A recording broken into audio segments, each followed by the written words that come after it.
Welcome back to another video. Today we're just going to be diving back into a brand new guide for the Victorian Selective School Exam. Now today we're just going to be going through pretty much how do you even start preparing for this exam. Now if you're someone who's a bit unsure on where to even begin or is just a bit lost, then this video is for you, so make sure you stick to the very end. Before we begin, I just wanted to let you know that registrations for my Term 4 Selective School Exam specialized tutoring classes are now open. I'm running a beginner course right now for students who are just starting to prepare for this exam. And in the classes, we'll be going through the basic concepts and areas that you need to learn for the actual exam in a step-by-step process so you can get started for your selective school journey. I've already tutored over 35 students over the last couple years, so if you think that this tutoring might be right for you, make sure you check out the description down below for some more details on how you can register and how you can attend a free trial lesson. But hurry, because spots are limited and registration closes soon. But anyways, without further ado, please make sure you like and subscribe down below, and let's get back to the video. If you're watching this, you might be someone who's in year 7 and is just wondering if right now is the right time to start. The exam's probably in about 8 months and you're just wondering how do you even start preparing.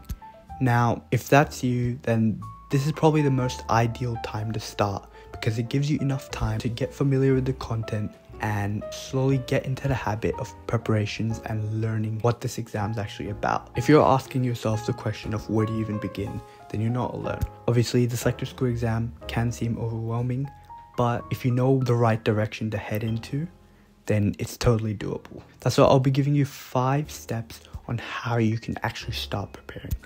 Now, the first step is understand the content on the exam. This means to familiarize yourself with the various areas of the exam. So this includes reading, math, writing, verbal reasoning, and quantitative reasoning. So if you can familiarize yourself with these and sort of understand what will actually be on the exam, it will give you a little bit of clarity on what you can actually expect, so you won't go into the test blindly. Now you can do this by obviously going online, doing a little bit of research. If you haven't already, make sure you check out my various other guides on the selective school exam that give you a full-on breakdown on what the exam actually holds. And once you've done this research, you can know what to expect, and this will pretty much, if you can do this early on, you'll actually know where to make a start and what you need to work on. Now the second step is to create a detailed study plan. Now this can mean to create a specialized study schedule for each week. So you can set aside a little bit of time each week for each of the 5 areas, and if you can keep this consistent and stick to your plan, it'll definitely help you both right now and later on as you get closer to the exam. For example, you could set aside one day for math, another day for writing, and obviously this doesn't have to be like 3 or 4 hours a day. This could be anywhere from half an hour to an hour a day. You could set it aside for a different subject, and as you go about your week, you can stick to the study plan. Use this as a template for where to start studying. But consistency is key, so if you can stick to this and dedicate that little bit amount of time every single day for your preparations, you can do really well. Now the third thing, of course, is to practice.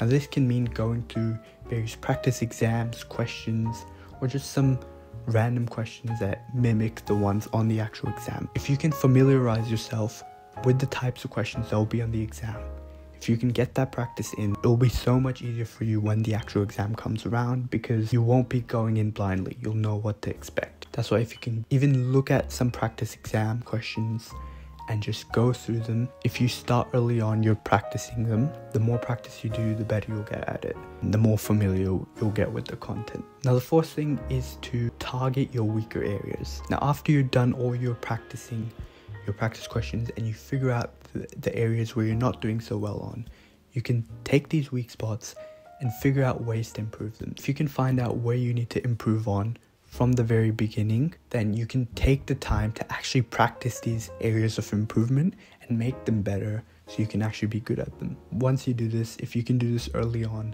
as you get closer to the exam, it will be much easier for you to answer these questions that you're currently stuck on. So whether it be something like writing under time pressure or vocabulary, if these are things that you need to improve on, then you focus more on them right now. You still practice some of the things that you're good at, but you focus more on the things that you need to improve right now.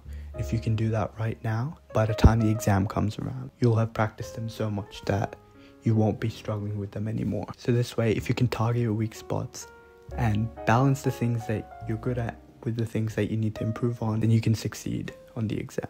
Now, the last step is to manage your time well. Now, this means to know when you're taking a break from your studying, because even though a test like this might be very important, you have to make sure that you're not spending too much time on a specific thing and know when you have to take a break between your studying. If you can do this, you'll not only feel much better when doing the exam and actually preparing for it, you actually perform much better as well. Overall, those are my 5 steps for you to start preparing for this exam. And pretty much the main thing is for you to make a start early on, because the earlier you start, the more familiar you'll be with the exam and the better you'll do. So like I said, if you're a year 7 student right now, then it's the most ideal time for you to start preparing. Again, also, if you think you might be interested in some specialized selective school exam tutoring, my term 4 batches are starting really soon, so make sure you check out the description box down below for some more details on how you can register. But if you did enjoy that video, make sure you subscribe down below, and I'll see you in the next one.